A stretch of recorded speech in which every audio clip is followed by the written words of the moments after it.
দেখছেন আমরা যমুনা যাওয়ার জন্য চরের মধ্যে এসেছি। এরকম হাজারো গাছ দেখতে পারবেন।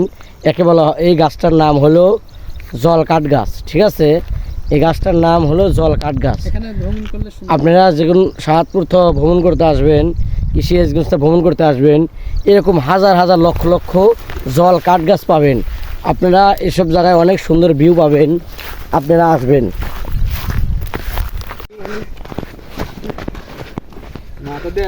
আপনারা কেউ সৌদি আরব আসবেন না, এই এত কষ্ট করে দেখেন। আমরা এই অনেক দূর উট রেখে এসেছি, ওখানে যেতে হচ্ছে। আমাদের কফিল তো বলছে তোমরা 3টের মধ্যেই উটগুলো নিয়ে আসবা খামারে। তো আমরা যাচ্ছি উট আনার জন্য।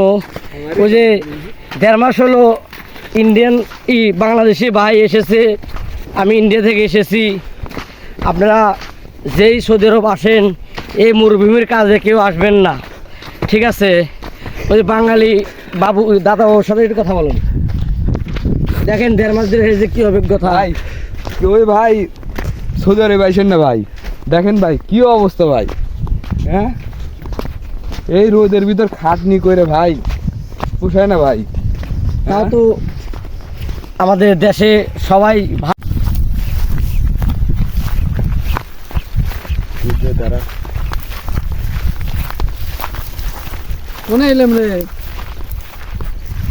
আমরা সবাই যাচ্ছি যমুনা নদীতে গোসল করার জন্য। আপনারা এই নদীতে যাওয়ার জন্য অনেক কষ্ট করে যাওয়া লাগে, কিন্তু এখানে অনেক জঙ্গল, অনেক সুন্দর ভিউ পাওয়া যাবে। রোজা নিয়ে দৈন্য হয়ে যাচ্ছে না, এখানে আসলে ফুল হয়েছে এন থেকে ফল হবো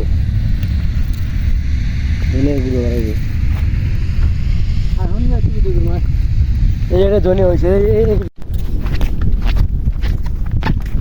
ভাই হ্যাঁ, গোসল করা শেষ। এই আসছিলাম নদীতে গোসল করার জন্য, গোসল করলাম, খুব ভালো লাগছে। এখানে কেউ বোধহয় এসেছিল, এখানে দেখছো গর্ত করছে, আমার পাশে গোসল করতে পানি আছে পানি মনে আরে কুমবো 3 গ্রাম কেমন দিই 3 গ্রাম ভাটপাড়া আররা ভাই। এসব এর চর যদি আটকে যায়, যদি বুঝে যায়, আমার দামের থেকে অনেক উন্নত হবো।